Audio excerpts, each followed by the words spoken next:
Hello and welcome back to No Man's Friend. I'm your host, Garrett Van Team, and today I have the honor of speaking with Christian Ray Flores. If that's a name you're not familiar with, well, stay tuned, because it's one you won't forget. Christian Ray Flores was born in 1969 in Moscow, under the Soviet Union. Before he was even a year old, he moved to Chile, where his father, a Marxist, supported the wrong political candidate and ended up in a concentration camp following a coup. After being let free, his family became refugees, moving to Germany, back to Russia, and then Mozambique. As a teenager and knowing 4 languages, Christian would once again return to Russia. With his background and a knack for music, he would become an icon.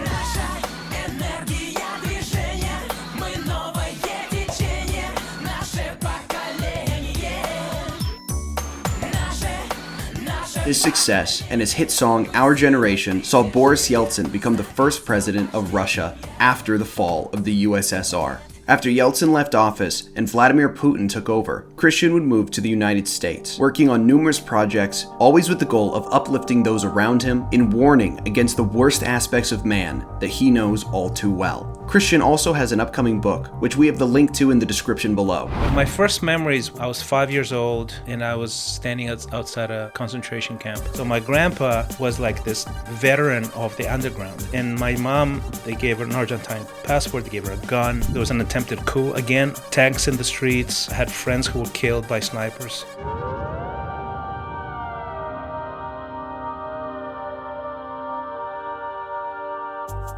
Well, Christian, thank you for joining me today. I really appreciate you coming on my show. I'm very excited to be here, Garrett. Thanks for inviting me. Yeah, absolutely. And I think for the sake of the story, it makes sense to start at the beginning. So my dad was an engineer. He's still an engineer. And he's an engineer. He met my mom in Moscow, Russia, Soviet Union. My dad is a Marxist. My mom, and Chilean. My mom is a Marxist and Russian. So it's almost like an ideological marriage in the mothership of communism. So that's how they met. They met in college and they had me there. I was born in Moscow, you know. And are they from Russia? My dad's Chilean. Okay. Yeah. So at some point he moved to Russia. He moved to Russia just to study engineering. Yeah. Okay. Yeah. That's interesting. I think people in the West don't think about those cross connections like that, like Chile and Russia. There were a lot of the Russia, or the U.S.S.R. rather, they had institutions where they welcomed a lot of foreigners, especially from either aligned countries or aligned opposition parties within countries, because they wanted to educate leadership in their ideology, basically, right? So my dad went to this, it's called People's Friendship University, and I went there too as well. So I'm second generation. And so it's a nice little circle of life type thing. And you said your parents were Marxists. Are they still Marxists? I think my mom is, I don't think so. Yeah, I mean, the short answer is no, but I think my mom is, she loves Putin. And so in a way, it's really not even Marxist. It's really more collectivist, I would say, right? That's probably the lean that she has. My dad's, I would say, more of a socialist now. I think he sort of became a little bit more moderate in his views. Okay. And when they were at, you said it was the Friendship Academy? It was called the People's Friendship University. Okay. People's Friendship University. My mom was not there. She was studying to be a teacher in a college that was nearby, and people have parties and stuff like that. I think that's what we met. They met. Okay. So you were born. So what year were you born, and were you considered a citizen of Russia then? March or the U.S.S.R. March 15, 1969, and I had a double citizenship. So a Soviet Chilean citizenship. Okay, and then you were in Russia for about 9 months before you moved back to Chile. What was the reason to move back? They always wanted to move back, and because they were just finishing college, that's all. They had me when they were still in college. And my mom was finishing a degree, my dad was finishing a degree, and then they moved. I don't know how, I might have been even 6 months old. Accounts vary, let's put it that way. Okay. from when they moved. But clearly I don't remember any of that. Okay. Well, then, so let's move forward to what you do remember. What are your earliest memories of living in Chile, and what was the world like? It was my first memories were traumatic. I think in general people have their first memories around 5, 6 years old. That's sort of my recollection, my general impression at least. But my first memories were I was 5 years old, or maybe 4, maybe 5, and I was standing outside a concentration camp in Chile with my mom, holding my mom's hand, and she's trying to pass food through a guard, to my dad who was inside. And at the time, they had created these concentration camps out of soccer stadiums because they could hold a bunch of people. And that was my first memory. I think maybe because I was scared, right? Didn't know if we were going to see my dad. He made it out, and my other childhood memories were in a refugee facility. Now, that we were very lucky to be in, actually, because it wasn't for everybody. It was sort of for expat families to keep them out of trouble, to not cause international incidents, that sort of thing. And because of my mom, my dad was able to be there and be protected as well from the military junta who had taken over. And they basically had a coup against a socialist president. And of course, my mom and my dad both campaigned for that president very, very openly because they were Marxist, right? And I campaigned for him too. As a 3-year-old or something like that, my mom would tell me that I was at his rallies, and I would chant, Allende, solo Allende. His name was Salvador Allende. That was the chant.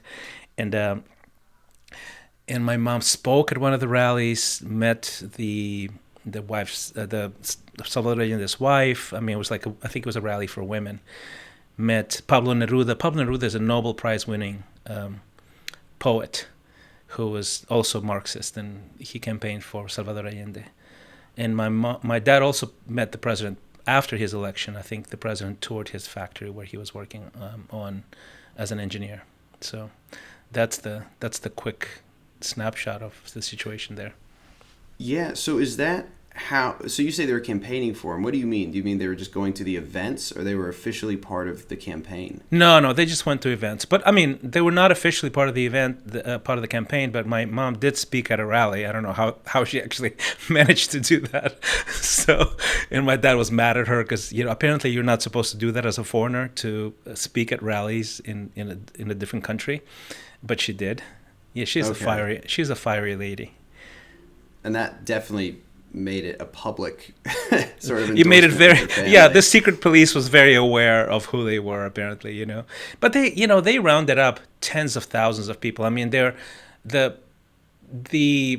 accounts vary from 50,000 people arrested, literally, in the immediate aftermath, all the way to 250,000 in a sort of a little bit of a longer timeline.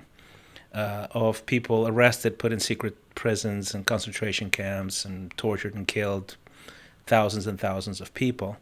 And then they kicked out. I recently sort of checked the numbers. I think it was like 200,000 people kicked them out of the country, and we were among all those people. And for a country of like 15 million total, that's a lot of people to be kicked out. And all of these people were professionals, essentially. They were not politicians. They were just intellectuals. They were people with opinions, basically, right? So there were doctors and lawyers and professors and, all of that, engineers, like my dad. All the people you don't want in your country. Yeah, all the people that you actually would probably be good for the economy, but you don't want them if you're a dictator, and you don't want them to express their opinions. Yeah. So it was a coup. That means that it was a successful campaign, and then it was usurped, or did the campaign... Yeah, he was elected. He was actually the first democratically elected socialist president in history. So that's the irony of it. The irony was that he was actually elected by the people, by a vast majority. Now, how would that pan out for the economy? I'm, as somebody who got an education in economics, I look back and I go, yeah, probably would have tanked the economy, But he was democratically elected, and they overthrew him with the help of the CIA. So it was the height of the Cold War, and the United States, they were really really unhappy with the advance of communism in the Western Hemisphere, and it was just, it was emotions were high, right? Political emotions. And Salvador Allende was like buddy with Fidel Castro and all of that stuff. I mean, that made people up there in the United States very nervous. So it's very public knowledge that the CIA contributed to the coup. I find these stories really interesting because I grew up not knowing how much influence the United States really exerted over other countries. And I keep learning about new ones. Like I keep learning about the banana wars that happened and how we took Hawaii and all these horrible things. And then even today where we seem to keep replacing leaders, and you say it's public knowledge, but it's not really broadly known, at least to Americans. We live in this weird state of ignorance around this. Well, I think we forget, and there's so much going on that people are just not aware, especially of things that are not close to them. So we're very aware of painful things that have happened in the U.S., but less aware of things that are sort of in the periphery of their of their world, right? So it's totally understandable. I think every nation has that sort of self-centric view of history, of political events. But yes, at the time, the U.S. Actually declared, I believe, publicly that the whole Western Hemisphere was considered a zone of vital political interest to the United States, which basically is jargon for this is our territory, don't mess with us type thing. And they just didn't want another Marxist government in Latin America, and that was it was a trend, right? I think it was El Salvador, Nicaragua, Cuba. I think Venezuela was already a socialist or Marxist country. So it was happening, and they had their reasons on why they should be worried. Obviously, I just find it ironic that in an effort to sort of protect the United States, freedom, democracy, they would opt for a unelected military brutal dictator that was their ally over our democratically elected socialist president who was actually elected by the people, right? So the irony is definitely there, right? Yeah. And then you said your father ends up in the concentration camps, and that's your first memory is seeing him on the other side of the fence. Yeah. I didn't see him. I was just standing outside. Okay. And I knew he was in there, and I was staring at the soldier, and I was scared and all of that. So how did these concentration camps compare to what most Americans will think of, which is like World War II Nazi? It wasn't like that, but it was just basically a place where they sort of kept a lot of people in, right?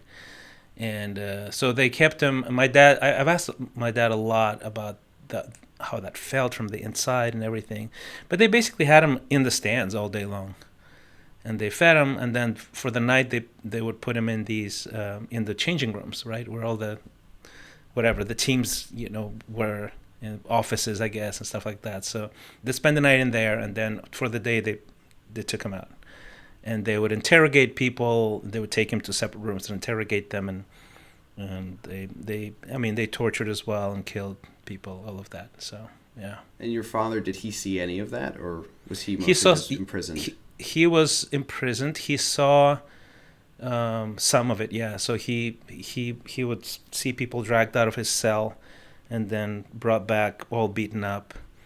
He saw the soldiers burning books like in classic fascist fashion, and then they would throw people in there as well. So he saw some of that, yeah. And he was very lucky because he was sort of considered by them almost like a high-value prisoner because he studied in the Soviet Union. So they didn't torture him, luckily. And they would interrogate them for, every day for a long time and just sort of try to get under his skin. And he was one of the coolest, like cool as a cucumber kind of guy, even keeled, like just wouldn't, like he had nothing to hide, so he was very comfortable. And but he had a lot of friends, and I met a lot of those people because eventually when we were exiles in Mozambique, we were sort of in this interesting community of all Chilean exiles that came en masse to help Mozambique sort of get back on their feet after they got their independence. So all of my friends' parents, all of them, literally all of them, were imprisoned. Many of them, most of them, were tortured, electrocuted, just horrible things. And I sort of grew up in this with a heightened sense of awareness of human cruelty and almost like this zeal for justice.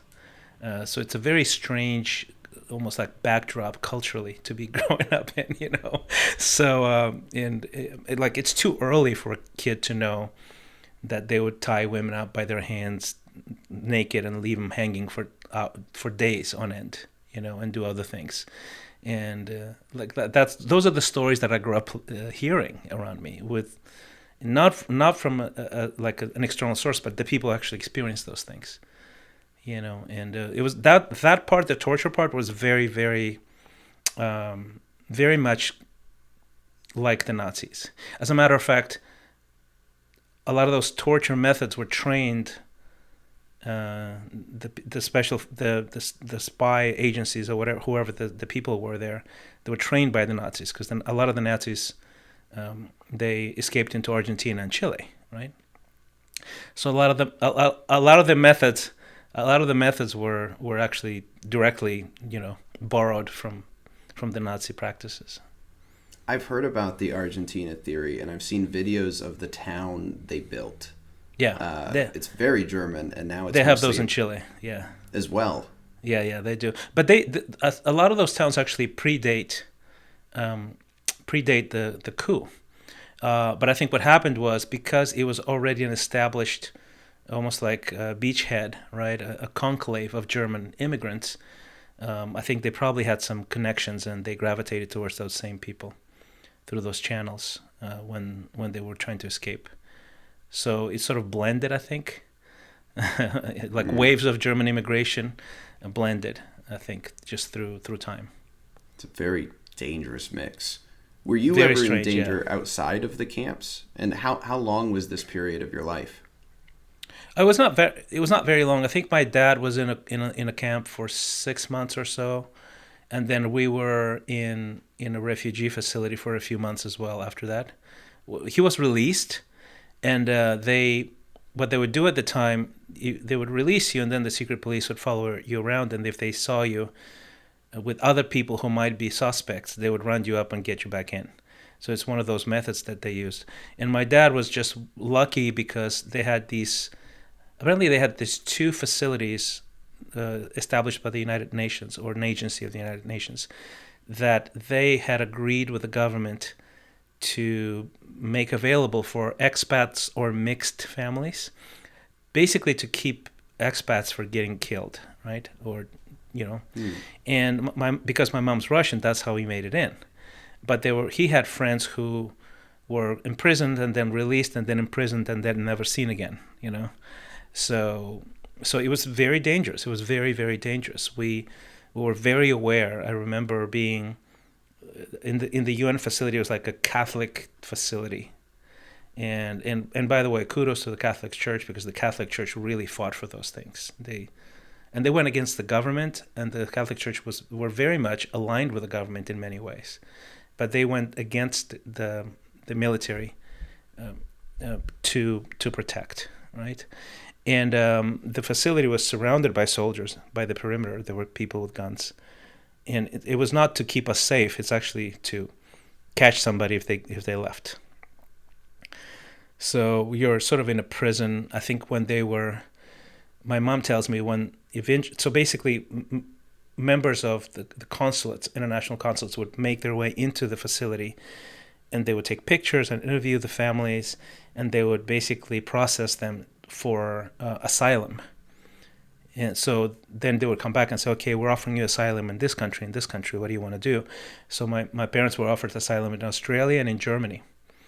And eventually, when they accepted Germany as the destination, they put them into this bus, and the windows of the bus were taped so that the military couldn't look in, So there was all these precautions, even to protect them going from the facility to the airport and then on the plane.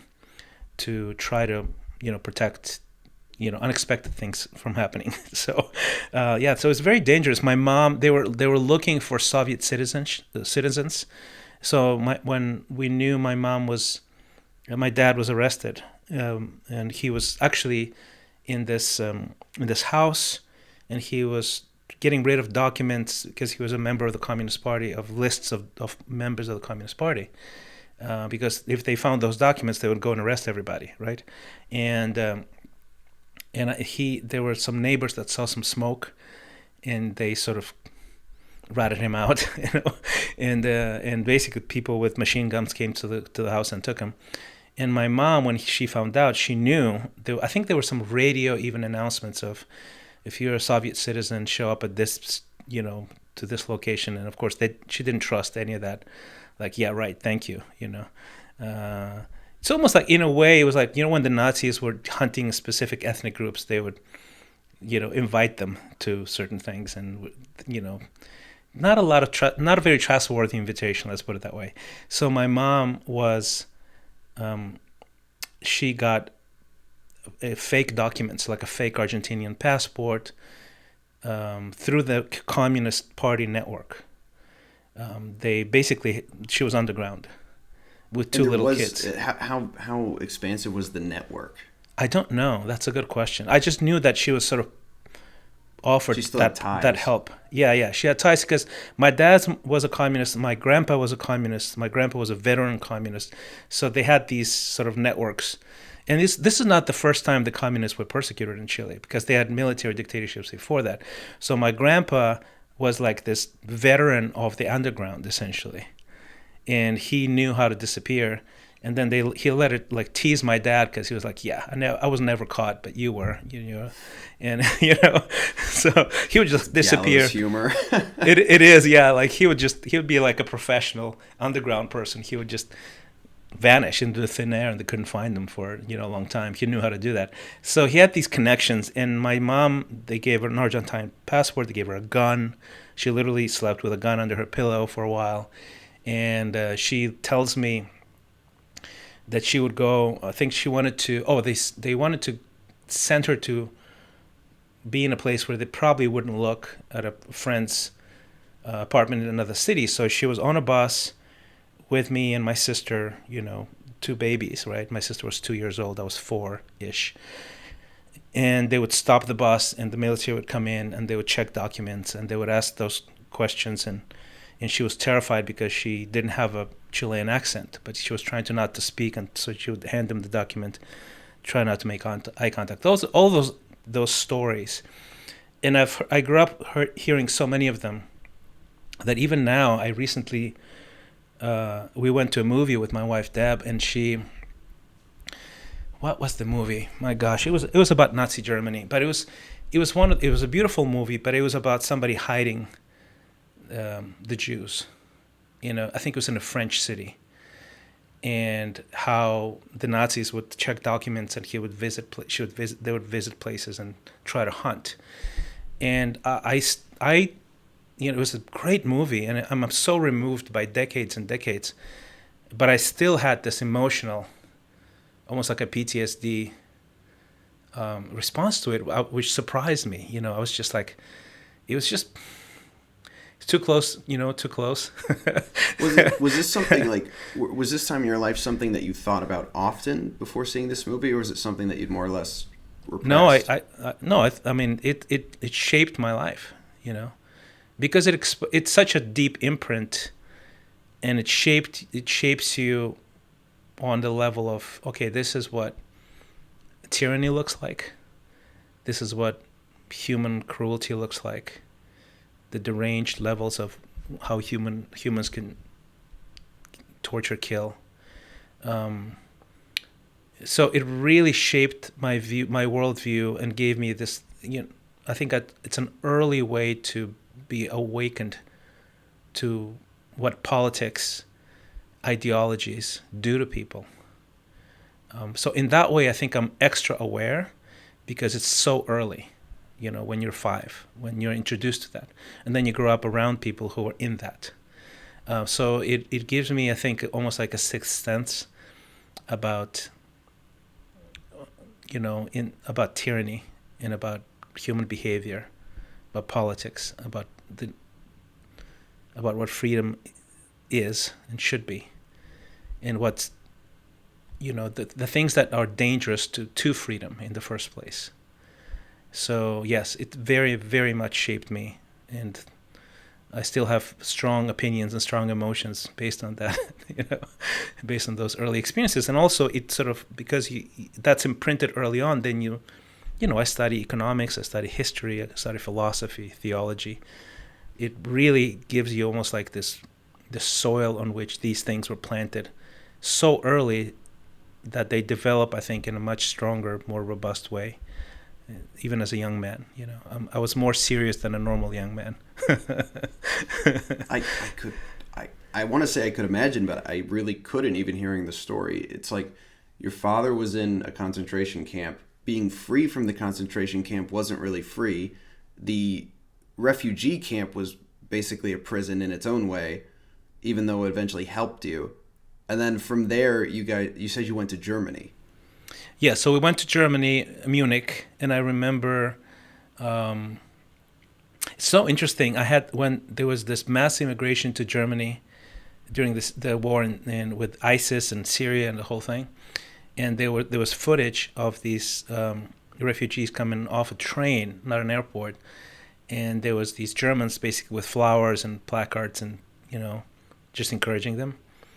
And I remember seeing those clips when they were coming out, and I would tear up, because that's what happened with us. We had the mayor of Munich was there to greet us at the airport, and they were so generous to us. And if you're for this kind of refugee where you're completely traumatized, when the mayor meets you at the airport and they give you an apartment and they help you with language and give you work, I mean, it was a tremendous experience, and it's really stuck with me. That on a national level, people can, in the right way, welcome immigrants that really need it, which of course has nothing to do with just open borders or anything. But you know what I'm saying? Yeah. Yeah. One thing you mentioned too, you bring up language. How many languages did you speak at this point? I spoke Russian and in Spanish. So I have, you can't see it here, but right here I have a little. See that little yellow piece of paper? These are my first words in two languages, so they have two columns that my mom would write out. So it was sort of in parallel. Okay. So did you have to learn German when you were in Germany? I did, but I forgot it because we were not there long enough for me to sort of retain it. So okay. my mom wanted to go back to the Soviet Union. She was sort of shell-shocked, and she talked my dad into it, and that was a mistake, but Well, tell me about that. Why was it a mistake? Well, you're in Munich. We're in West Germany. It's a prosperous place. And their ideological sort of bent, they looked at Moscow as sort of the mothership, right?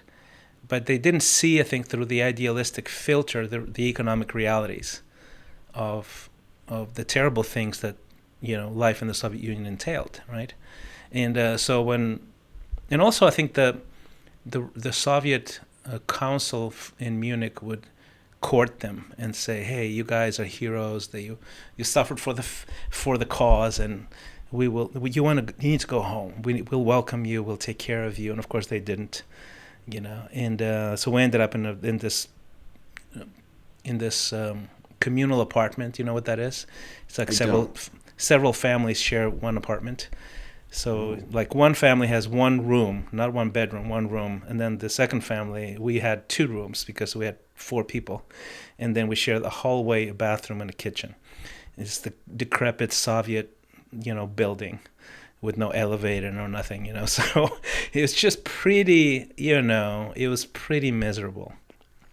What did your parents do at this time? And actually, how old were you? I was by that time 6-ish.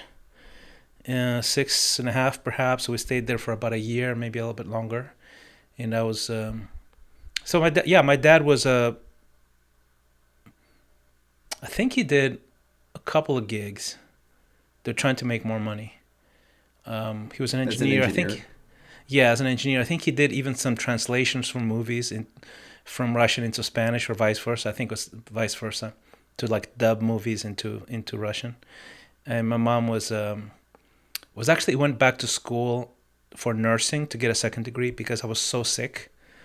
And I had this chronic bronchitis that would end up in pneumonia over and over again. And so I was in hospitals a lot, and they thought I was going to die. And why was this? Is this just due to Russia being freezing? I think so. Yeah, I think it sort of didn't go well for me, climate-wise. So I remember being or not interesting, horrible, because you'd be more used to warmer climate. Yeah. Yeah. So I don't know how it all started, but it was basically I was just chronic. I cough and cough and cough, and then I would get pneumonia, and I would be on antibiotics or whatever, and I would be in hospitals, and Soviet hospitals are horrible, right? Like think World War I kind of level, like visually that's how it looked like, and they wouldn't let you in. They wouldn't let your parents in. So I had these horrible memories of just sitting on, I think it was like the third floor on a windowsill, just looking out. And when they come visit, they can only speak to me from the ground, just from the window. And I mean, I'm 6 years old. I'm just horrified. And I just remember being just, it was a bad time. My dad eventually had a dream, he tells me, that he had this very real dream that he needs to rescue me from that place, basically. Like think like Cuckoo's Nest, you know what I'm saying? The movie, when there's like an insane asylum, it's like a prison, it's a hospital, but it's a prison. Flew Over the Cuckoo's Nest. Yeah. So the Soviet hospitals were like that, right? Because they were very obsessed about, being sterile and clean and the whole thing. So the intentions were probably good, but bedside manners, people don't matter in those ideologies, right? It's really about the system. So whenever you're dealing with disgust, it breeds paranoia, which is never good. Yeah, so it was just it was a bad experience. I mean, at one point, for example, just to give you a description of the medical, they had advanced medicine supposedly, but they extracted a tooth with no anesthesia because they didn't have anesthesia. I'm like 6 years old. And I remember that for the rest of my life, right? Of them pulling on the teeth and I'm screaming, So it's just, I'm not trying to darken the experience. I'm just saying this was my experience, right? That sounds pretty dark. Yeah. So my dad literally showed up at the hospital and he had a dream and he showed up, like left work. And they said, you can't have him. He was like, yeah, too bad. I'm taking him home. That's it. And he just walked away with me. Because he couldn't take it anymore, basically, Were there repercussions for that, or was it just no, not really? He got away with it. Yeah, he just barged in and demanded his son to be released and all of that. They sort of had a soft spot for foreigners in the Soviet system, which I later, when I came back, took full advantage of. That they were not as draconian towards foreign citizens. So there was these loopholes culturally, I guess, and then my dad got an offer to work in Mozambique, which had just gotten their independence from Portugal, and so he left. But my mom couldn't leave yet because she was finishing a degree in nursing, her second degree, and so he went there, and we were supposed to follow in like a year or 6 months or something like that, right? And my mom literally told him, hey, I think Christian's going to die. I'm going to send him to you, like if he stays here.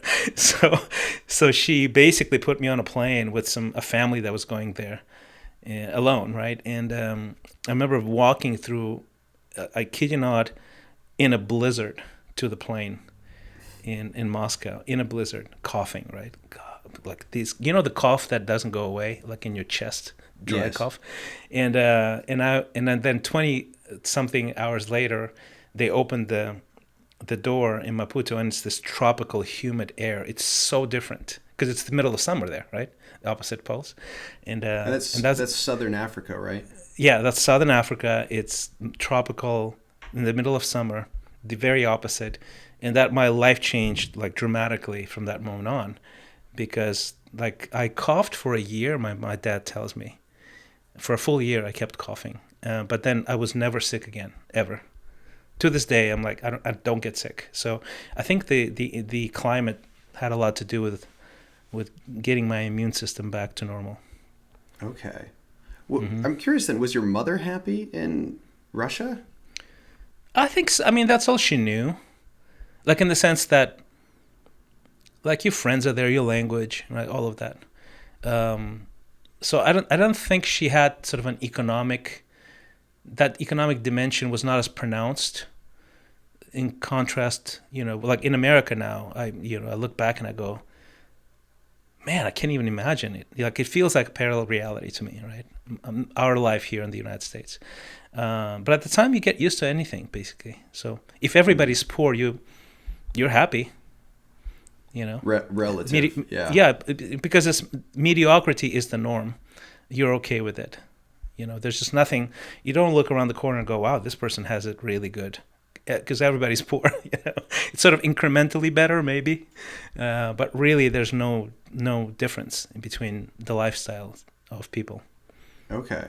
At the time. So how did you adapt to Mozambique besides getting healthier? And did you actually find that you enjoyed life a little bit there? Very much, yes. It was just heaven because it was we were unsupervised, and I had friends from every nation, would roam the city with no supervision. The weather was fantastic. We went swimming. We were by the ocean.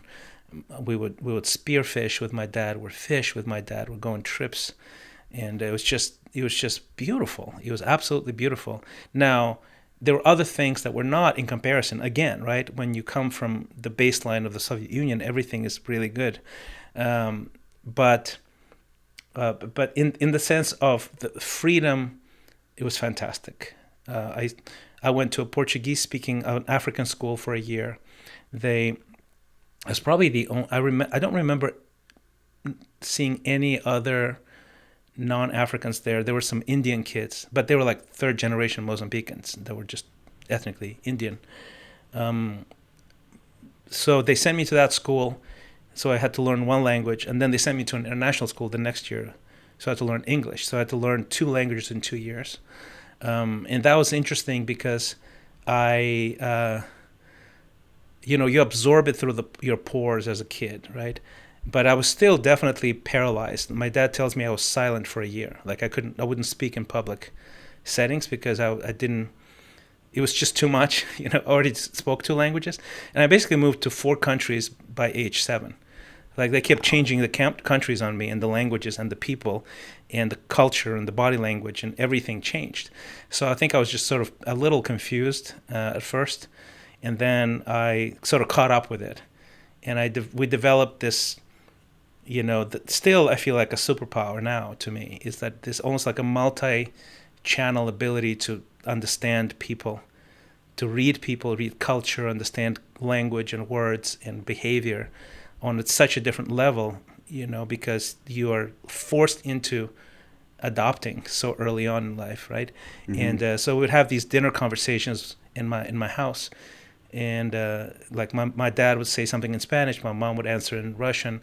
My sister and I could contribute in Portuguese or any of the other languages, and that was like a normal dinner conversation. No one thought it was abnormal, and then we would even mix 2 languages in one sentence sometimes because you start the sentence and you find a word that's perfect, only this other language, So it became. What I wanted to ask about. I know that Germans specifically have a lot of words that don't translate to English, right? And I was wondering then.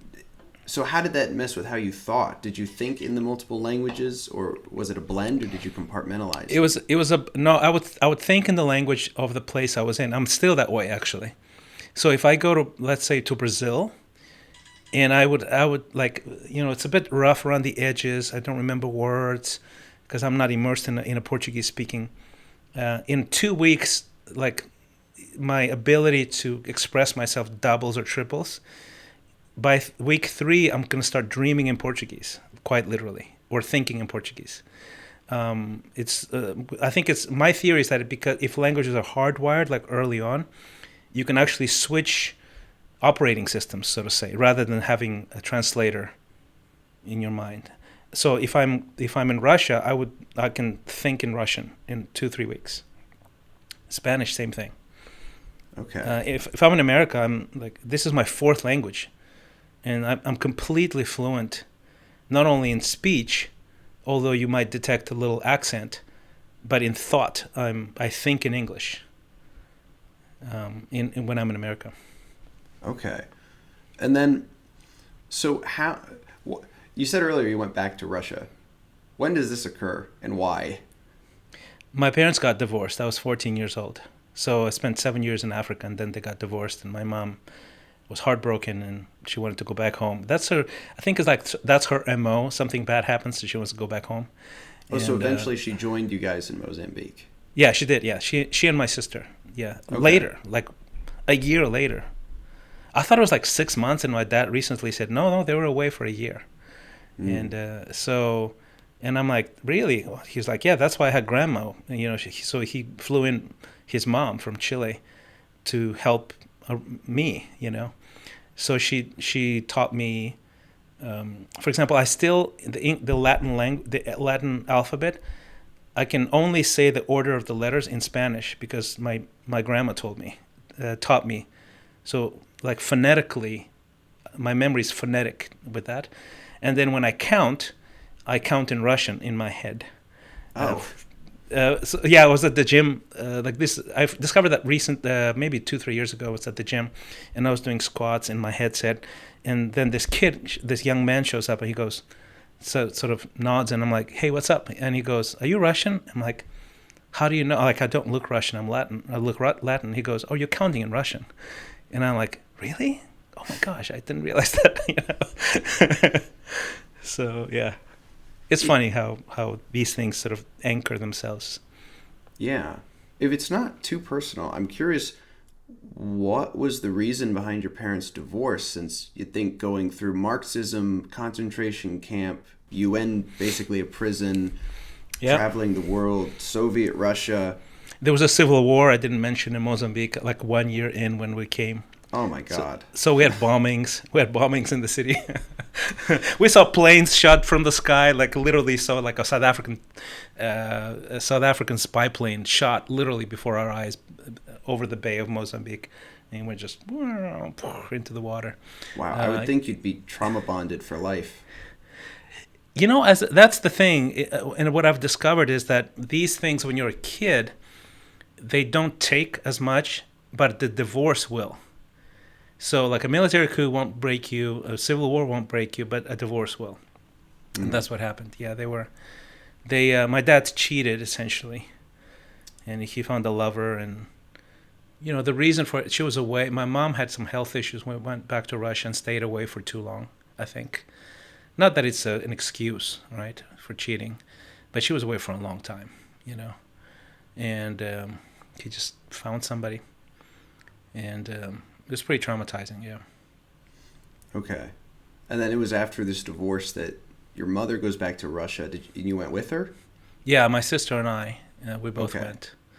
And so we end up basically back in the cold, gray Soviet reality. We had like a 1-bedroom apartment for the three of us, and I slept in the kitchen for years. And I had a pull-out chair. Not even a pull-out couch, a pull-out chair in the kitchen. I had like a little... You remember those it's not a curtain, but it's like these little beads, like a separator.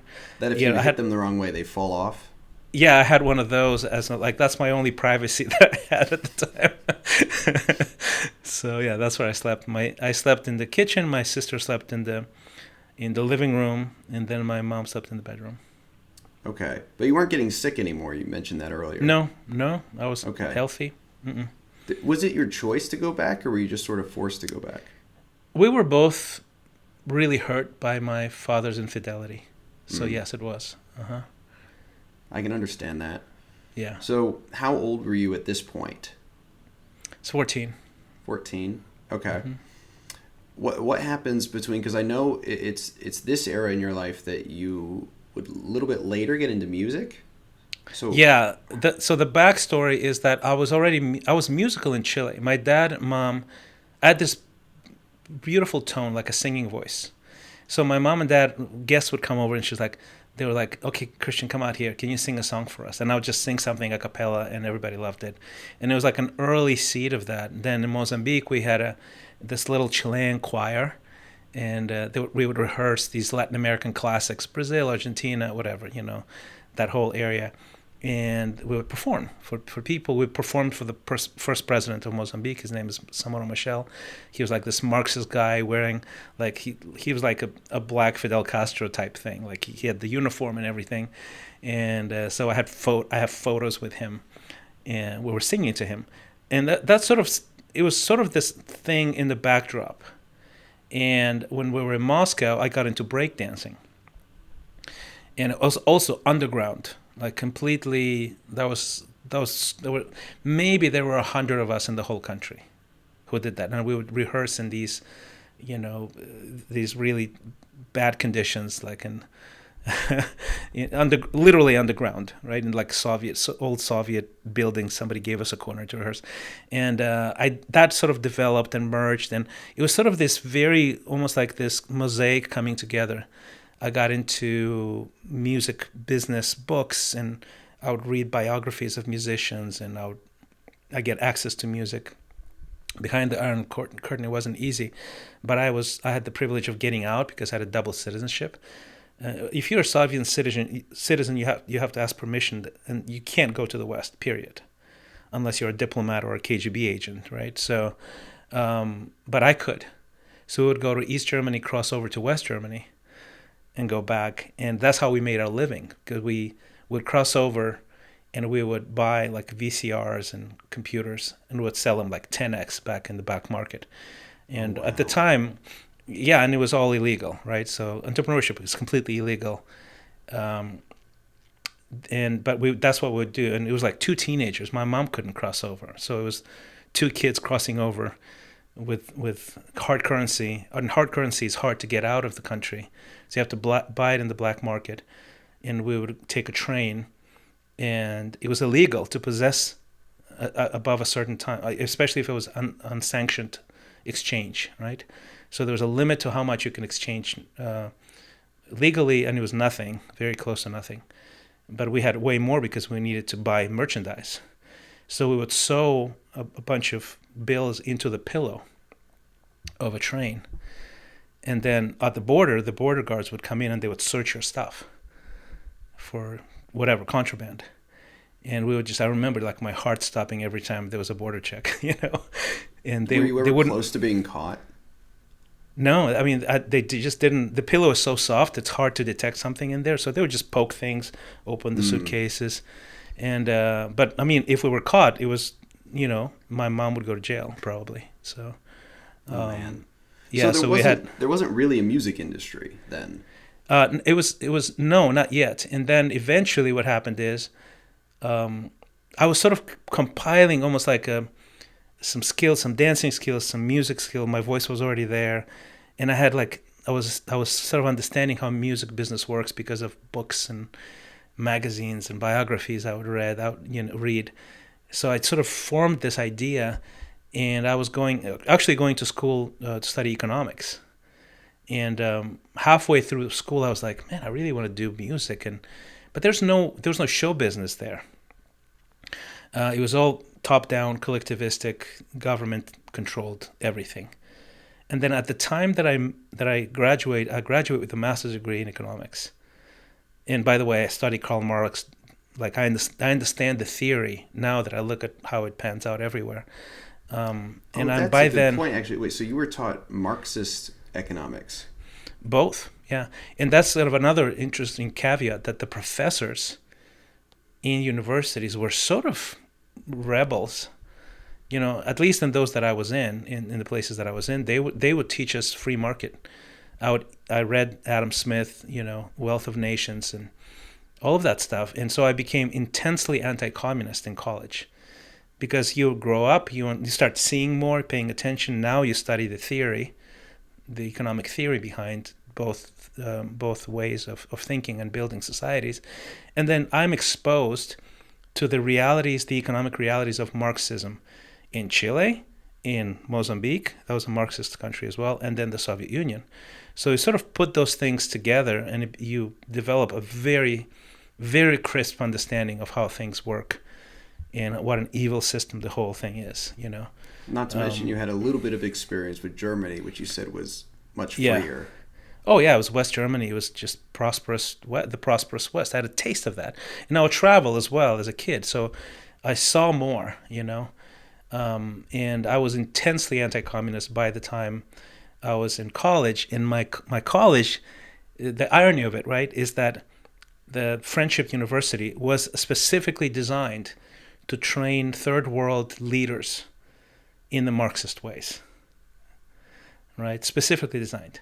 So all these Palestinians, people from Cambodia, from Chile, from other places, Peru, they were all ideologically aligned, and they were trained to be sent back and promote the cause. And I was the guy who was contrarian. Like I wore dreads, I breakdanced. I'm like completely don't fit into the description of a friendly sort of aligned sort of personality. And somebody told me literally recently, I was reconnecting with a college friend, and I was told that behind my back they would call me capitalist, and it was meant as a derogatory term at the time, but I would have considered it a compliment even then, because I was like, this is terrible, you know. So yeah. this is horrible, you know. And I did not hide it at all, you know. And I was very, very much a contrarian, rebellious kind of personality, and basically capitalist, free market. I think almost like fundamentally it was sort of the formation of somebody who became, I think in essence mostly a libertarian. And it was not by theory or thought or reading, but experiencing, right, certain things. So that's kind of, I think it gives you a deeper imprint, so to say. So, and basically when I graduated, I literally graduated with a master's in economics in 1991. This is the very year that the Soviet Union collapses. What was that like being inside at the time? Like, what did you know about the collapse, or did you even understand what was happening? I did, yeah. I mean, I was there. I saw there was an attempted coup. Again, we saw tanks in the streets, snipers on high rises around the Red Square. I had friends who were killed by snipers. There were barricades, and I really wanted to go to the barricades, and my mom just freaked out on me, and she basically stopped me from going. And I'm like, all right, I don't want to give her a heart attack. And I still sort of debate whether I would have liked it or not. I think I would have, honestly. I'd like to be there just for the historic significance of the moment. But people did get killed, in those barricades. So, who knows? Maybe she saved my life. But we saw those things, and it was chaos. And the mafia, I mean, in the vacuum of power, mafia became. They were everywhere. It was just normal. To be a member of the mafia was a profession. Like, who is this guy? Oh, he's in the mafia. Okay, good. Like you wouldn't even blink. This is just normal. So that vacuum was filled with all kinds of unsavory things and people, and there were shootings and stuff like that. And but also became actually free. So it was actually free market in the most raw, chaotic sort of way, where nothing is established, right? So obviously there's no rules, right? So people there were millions and millions who were just barely scraping by, with food, because the infrastructure got completely disrupted. So the supply chain that was built around a socialist empire was completely destroyed. So there were big cities in the Soviet Union that were days away from actual famine, and then on the other side of the spectrum, especially people in my circles who were young, ambitious, educated, economics majors, they're becoming millionaires overnight. Like, fortunes were made that were just unfathomable. By exploiting the situation, Yeah, the systems. yeah, because they privatized whole industries, and then the way they privatized it, basically placing them into private hands, was corrupt as well, right? So there were loopholes. So if you knew the loophole and you knew how to get access to the thing, I mean, people literally became owners of mines, and like, I mean, they were selling tanks and planes left and right. It was just I think there was a book called The Sale of the Century, which is about the era of just the massive redistribution. So most of my friends were going into foreign trade or banking and things like that, and I was sort of this idealistic kid who was like, oh man, I'm really bored with that, and I probably would have been much better off if I went like everybody else did, but it just messed with me. I was in my 20s, and all I wanted to do was music, and I was like, all right, I'm gonna just give it a try, and that was sort of my luck was that I was really good, I had a work ethic. I had sort of almost like a theoretical underpinning of show business, what it feels and must look like the rigor of it. And I developed a sound that was in demand. Western music was in high demand. The locals didn't know how to do that, and I was exposed to it, early on. So it was like this, alignment of the stars. By the end of the year, I had like 3 record contracts offered to me. There was a bidding war. And I was on national television by the end of year 1. So did you have a hit song at this point, or what does it mean to have success in music without infrastructure?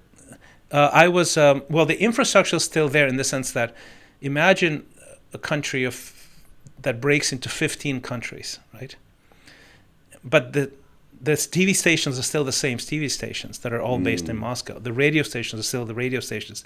The newspapers, the magazines are all located in this one city, and they get distributed across that whole space. The cultural ecosystem remains, although the boundaries have changed. Okay. So it was this unique window but it was free market, so no one decides or censors music anymore. So like there's this exotic looking kid who does this very R&B pop mix and an actual show, because I choreographed everything. It was tight, right? I show up and start doing small clubs, and people pay attention, and I get on this one TV show, this small or like a televised thing. It's a bigger thing. Then eventually, I get a reputation in the city, and I mean the city. It's a big city, but there's probably 5 maybe nightclubs, and all of the elite. All of them, they would migrate between 5 nightclubs. Okay. So you start popping in those same rooms with the elites. I'm in the same rooms of people who basically make all those decisions for everybody, So the people that own they start new record label that wasn't like exists for 6 months, They're in those places looking for talent, and there's no barrier, there's no bureaucracy. It's actually flat, And so by the end of the year, I mean, I have this bidding war. People already knew locally. I was sort of the buzz, like the buzz was there, right, in the capital. And I had like 1 or 2 or 3 TV appearances here and there. And then I get record labels say, hey, work with us. And I think Polygram, which was an American label, they were like, hey, if you consider working with us, we'll put you in the New Year's show. And I did this song. That was a duet. I did mostly dance music, but I did this one ballad that was recorded with also another up-and-coming female artist, who was the daughter of like a prima donna of Soviet music. So she had a brand name. She was young. She was starting up.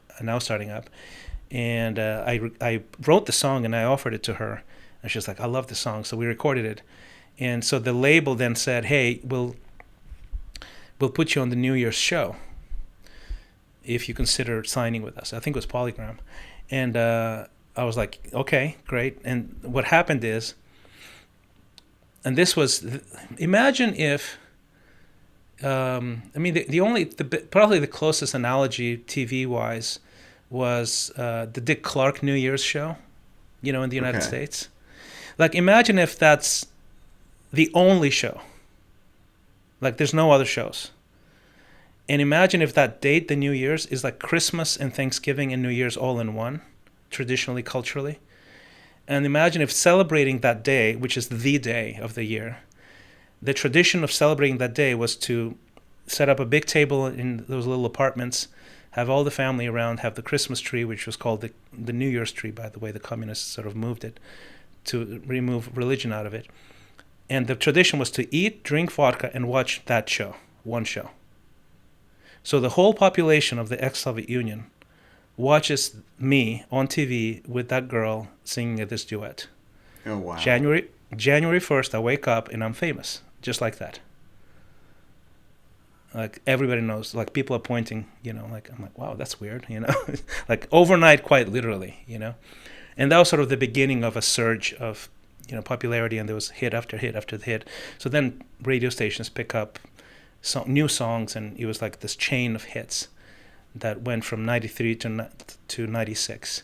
And then, what was your music mostly about? What did you write on top? Oh, it was basically pop, youth, rebellious kind of music. It was dance music. It was not very deep at all. And it was about love and about girls and about, it's like, what you think about in your, early 20s. And of course, the youth is just eating it up, right? It's like, it's a completely new wave of freedom, and new things are coming up left and right. And then, like, by end of 96, the very last song I recorded on this first album that I was releasing was called Our Generation. And it was this anthem, and basically the chorus goes, we are the new generation, a sign of liberation. That was literally the chorus. And of course the underpinning was the old is gone, and that was very much sort of the vibe of the day. And to sort of even make it a point, I had one of those, it's like American Idol, we had a generation festival, like a talent show, and I'd won that. And then there's these other acts there that were amazing, and I basically asked them to come and be on the record with me, because I wanted our generation. Yeah, I wanted our generation to not be about me, but about us. So there's all these voices in the record that are these other up and coming artists, and it became this massive hit, because it was like cut the pulse of that era. Especially the youth, so it was everywhere, just everywhere. And so 96, Boris Yeltsin, who became the first president, he's running for re-election, and he's trailing in the polls against the communists. That was the last time the communists were basically very close to coming back. And his team reaches out to us and a bunch of other artists as well, but my song was so iconic that they used it a lot as an anthem, essentially, like all these ads and campaigns and things like that. Was Yeltsin part of the Communist Party, or before? Yes. Mm-hmm. Okay, so everybody in politics is communist, right? Like there's nothing else. So he was the first one. There's this iconic picture of Yeltsin standing on a tank when the communists trying to make a coup and reverse everything, and he basically stood up, gave up his communist membership and stood up for democracy, and he in a very iconic, dramatic way became this defender of democracy and the person who is promoting this new era of freedom. And so he was, everybody in politics used to be in communist party. As a matter of fact, all of the billionaires that became billionaires, they were all party related, either communist youth or because there were these infrastructures of power. So if you're in them, even if the thing doesn't exist, the connections are still there. Mm-hmm. So those are the ones who got a hold of whole industries, steel and precious metals and whatever, They were the billionaires that came out of it because they were already embedded in the power structures. And they just took advantage of, things being up for grabs, and they knew the right people and they made the right moves. So they became billionaires like in a matter of 2-3 years. Okay. And so Yeltsin, when he's running for president, he uses your song. And did you campaign with him? You don't campaign with him. So America is a very meritocratic place. So they want the candidate will probably want a picture with you, because he wants to be with the people. In those cultures, you never talk to the czar. You have intermediates. Okay. So no, I never met him. That's just not in the tradition. But his handlers, his people, are the ones who tell you what to do. But we did campaign very, very heavily. So I would go on whole musical tours with a bunch of other musicians as well. I would be on TV. There's a bunch of old footage on YouTube of me basically saying, campaign for Yeltsin, that kind of thing. And there was a lot of that going on. And it was interesting because in hindsight, at the time, when you're in your 20s, you feel like you're immortal, right? Invincible. But actually, the scenario of the communists winning would be not good for me. It would be losing my career would be the best case scenario, basically, or worse. And you can see a lot of that in this new cycle with the war with Ukraine. A lot of artists who are really good friends of mine were either shut down, unable to make a living, or had to immigrate. So we can see that same phenomenon playing out even now. So we were just lucky that he won. That was my next question. So he did win, and your song, Our Generation, was the anthem for that win. How much is it credited with helping push it over? Because I imagine that would have been quite powerful. I mean, I think I don't think there's any really a good way to measure that, to be honest with you. I tend to think it was just a micro contribution because there were many other musicians who were participating in campaigning for him. I mean, just in general, imagine what a musician is going to prefer, freedom or communism. Yeah, most young musicians will prefer freedom. So there's a bunch of people doing what I did. I think the song just happened to be so perfect, I guess, for the moment, for the zeitgeist, right? But I don't think it was I don't think I contributed tremendously. I think the youth vote in general and our collective effort did contribute because he was, for sure, I know that for a fact, that he was trailing, and then his ratings improved. And I think we did give him the edge collectively, the artists. Okay. And did Yeltsin follow through with the promise? Was he a good president? He was no. I mean, that's sort of the thing, is that he was a good rebel to sort of stand against the communists. I think in that sense he was fantastic, and he gave the country an opportunity for freedom. But eventually he was, like, ironically, he was the one who handpicked Vladimir Putin as his successor. And at the time, no one thought, I mean, we didn't think that Vladimir Putin would sort of take the direction of more of an autocratic rule. At the time, that didn't seem that way because he sounded very much in line with the trajectory, of democratic reform and friendship with the West and all of that. But that changed sort of, at a certain point that changed, and it became very obvious that he's changing course. So it's a mixed record, as it is with most politicians, actually, right? And most changes, major changes to a country's makeup.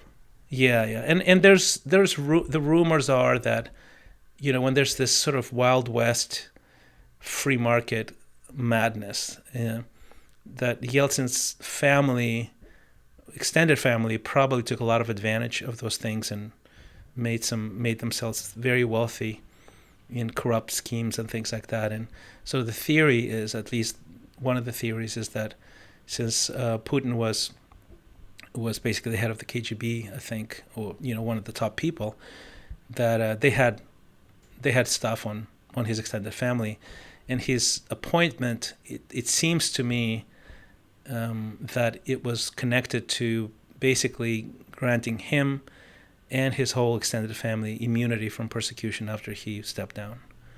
So I think that was an exchange Okay. there, like behind the scenes exchange of safety, and a safe retirement, and especially not only for him, but I think his extended family did a lot of quote unquote business.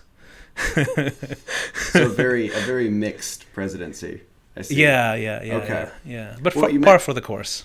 you mentioned much earlier in our interview that your mother really liked Putin, or likes Putin. So, She does, yeah. so how do you feel about the man now? Well, I think unfortunately he decided at some point that collaboration and integration into Western values in Western society in the Western world was not what he wants, and so I feel like he reverted to basically being an autocrat, and I think it's very sad. I think it damaged the country's path to freedom for probably decades, especially with the start of the Ukraine war. Yeah, I can see how that trajectory would be lessened, especially with however it ends. I mean, you have to go through the rebuilding phase and then the psychological the psychological impact, the cultural impact is catastrophic. I think it's going to take decades and decades, unfortunately. So, yeah, I think he made some decisions that made sense to him. I don't think they were the right decisions, personally. There was a lot of damage. Was Putin the reason you left Russia, or because this was No. way earlier? No, he was in power. Things were sort of trending into the tightening of things, already. You can see the trajectory. And you could see these sort of precursors, right? The war in Chechnya, the incursion into Georgia, the Transnistria, all of those things. It was like these almost like scenarios being played out of annexations and basically spheres of influence, all of that in a very 20th century model of thinking, not 21st century model of thinking, and you can see that the trajectory, that was not complicated. I don't think any of us thought it would become that extreme when it comes to the invasion of Ukraine. I wouldn't have predicted it or believed it. I didn't actually believe it until it actually happened. And we actually lived in Ukraine for a little bit of time before we moved to the U.S. My youngest daughter was born there. So and even not historically, but in a family tree, I'm half Chilean, but I'm in my Russian side. I'm half Ukrainian, quarter Ukrainian, quarter Russian, because my grandpa was 100% Ukrainian, fought in the war. Went all the way to the siege of Berlin, all the way to 1945. He's a captain of the Red Army. And then it goes even before that. I have a great grandfather who was basically exiled to Siberia by the Bolsheviks for being a bourgeois farmer, which basically is related to those times of collectivization in evil Ukraine. Landowner. Evil landowner. And he was not rich. He was just entrepreneurial. That's all it is. But that's what the labels they put on people at the time were that. And he ended up losing. He was lucky to stay alive. They would just shoot people. They would kill people like that. He was in Siberia, like on the border with China somewhere. He got exiled, and he later provided for the whole family during World War II. Because of course, an entrepreneur is always an entrepreneur. You can be in the border of China in the middle of nowhere in Siberia and still have a cow, some pigs, some chickens. And my mom, with her two sisters and her mom, were basically evacuated from Moscow when the Nazis were advancing, literally under Nazi bombardment. And they spent a while there until the war ended under his protection, where he just provided for him, and there was famine in the land, right? There was not enough food. But so there's all these strands of history that are both in Russia and Ukraine that sort of they give me insights into the mosaic of how these things work now, how they worked back then in the Soviet times, how they worked before that. So the relationship between Russia and Ukraine, the imperial essence of even the Soviet the Soviet system. They pretty much inherited or took upon themselves that same imperial posture as the czars did. So it was just a change of management, but the methods and the aspirations didn't change. So there's all these other layers, I guess, So. Yeah. There's all these through lines that seem to run through you now. They do, yeah. So why did you leave Russia then? Well, I married an American. She moved to Russia. We had, our 3 daughters were all born in Russia. And she learned the language, she assimilated, and then her health started suffering. She has autoimmune issues, and then the weather started really affecting her. And it was so bad that I realized there's this unsustainable. She's not going to make it here, not in a functional way, right? So I had to basically make this decision that, look, yeah, I have a brand, here, but I also want to be married. I love my wife, so I basically moved for her sake to Russia and had to start over here in the United States. And how did you start over? I worked in philanthropy for a few years because I was very interested, and I was already doing philanthropy in Russia. We did this big events for orphans, 3,000 orphans. We just poured our hearts into orphans in Moscow because they had orphanages there with a bunch of kids, and so we would visit them, build relationships, and they'd do these big events like gala concerts and sports festivals for them. And that same organization that I was sort of helping there, they needed a director for Latin America. It was called Hope Worldwide. So they offered me a job, and I accepted it because I wasn't very comfortable with just diving into the U.S. 100%. There was just something about it that I was like, I don't know, So having one foot in the third world probably helped me a little bit. So I developed a national project. So I was hired with a dual role with managing like a government grant, $2.9 million for an education project in the U.S. for inner city kids, essentially. It was called Positive Choice. And then being the director for Latin America. For the charity. That was sort of the beginning of my career in the United States, and then, I sort of shifted here and there. I started a production company in LA, and a digital media company here in Austin, Texas, called Third Drive Media, which I still have. And then I started a coaching program, and I did ministry work. I became a Christian back in Russia. That's another through line. So I've done a lot of Christian work, mostly bivocational, most of this time as well. This might come off as a weird question, but why aren't you bitter? You've seen such horror in your life and from such a young age, and I feel like there's a lot of people who become angry from that. And you glossed over it with the company you mentioned with Hollywood Worldwide, but even that company, the ethos of it that I was reading in my research was to uplift new artists and help them out. And then the ministry, the way you brought the artists together, it seems everything you've done has been to uplift the people around you rather than self-gratification. Well, I think you have a choice when you see the dark side of humanity, right? And if you suffer from it as well, especially, we all are at some points victims of other people's actions or even our own actions, right? That backfire. And I think there's a choice that everybody has: is do you want that event, that traumatic imprint, make you into a perpetual victim? And there are people who choose that because it's easier to hide behind it, and because you can explain the source of your the things that are not going your way as outside of yourself forever. And so there's a victim mindset and lifestyle that you can adopt, which is, I think, a terrible choice, to be honest with you, in my opinion. Or you can be a victim, but you don't have to stay a victim, I guess. And I think what you could do is you can see the experiences that you've had and use them as fuel, and use them as rocket fuel. And for me, that's sort of what happened with me, is that I feel so lucky because I know so much on a deep level about human nature, about history, about politics, about economics, about theology, experientially, that I feel like I have this, I have an unfair advantage, I guess, over people that didn't have that in that sense.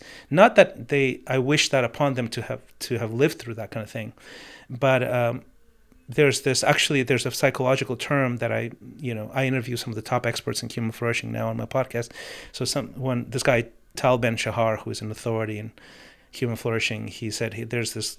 Everybody knows what PTSD is, but the mirror of PTSD is PTG, post-traumatic growth, and it's an actual phenomenon. And there's another term for it called anti-fragility.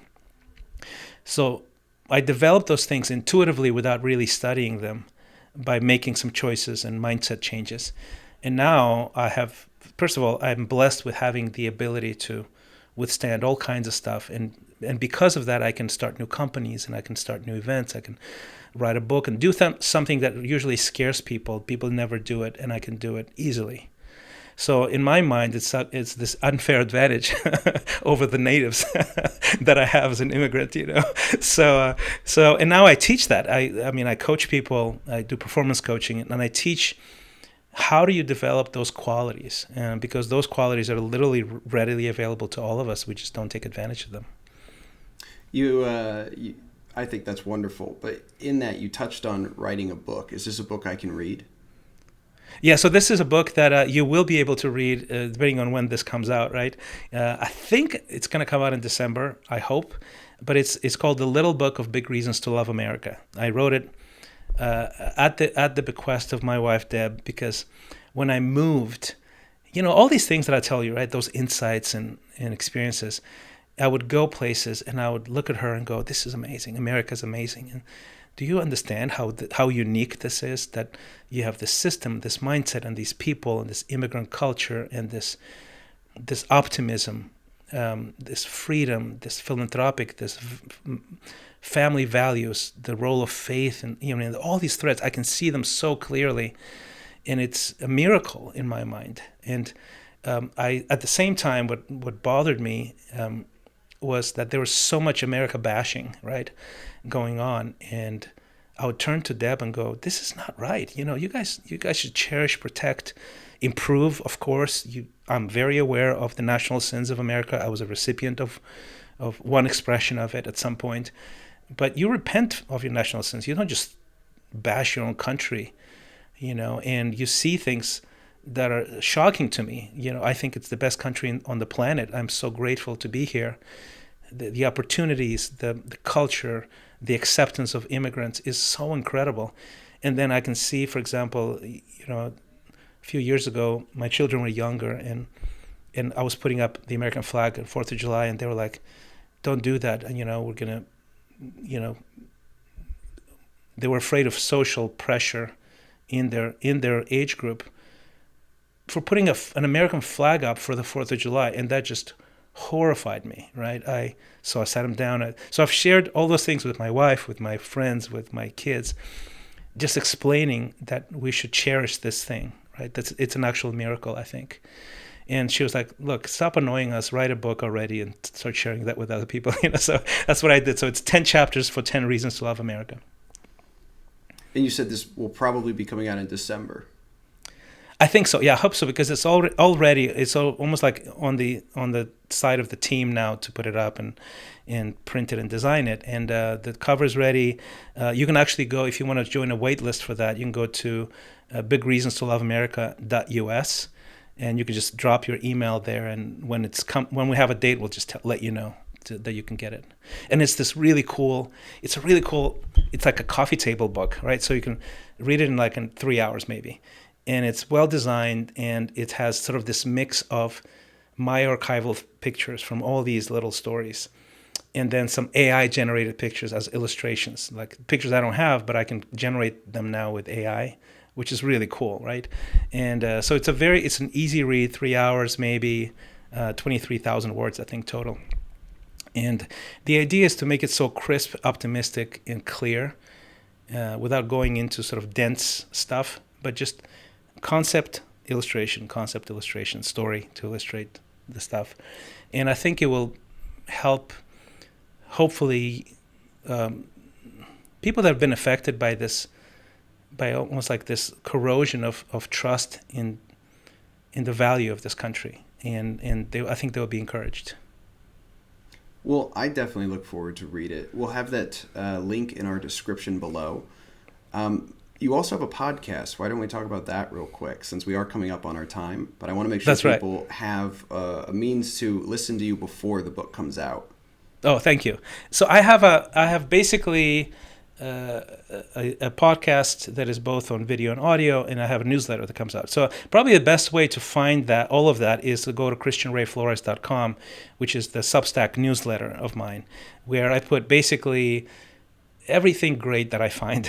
Like there's an episode that goes out, I'll put it there. If there's a guest episode like with you, I'll put it there and send it to my whole list. There's like 21,000 subscribers at this point. Or like movies I watched, books I read, everything good that I find, I put in a weekly newsletter that drops every Sunday. So if you go to christianrayflores.com, you'll be able to see all of that stuff. All right, Christian, thank you so much for coming on my show. I appreciate you sharing your stories with me and sharing your message. Thanks, man. Thanks, Garrett.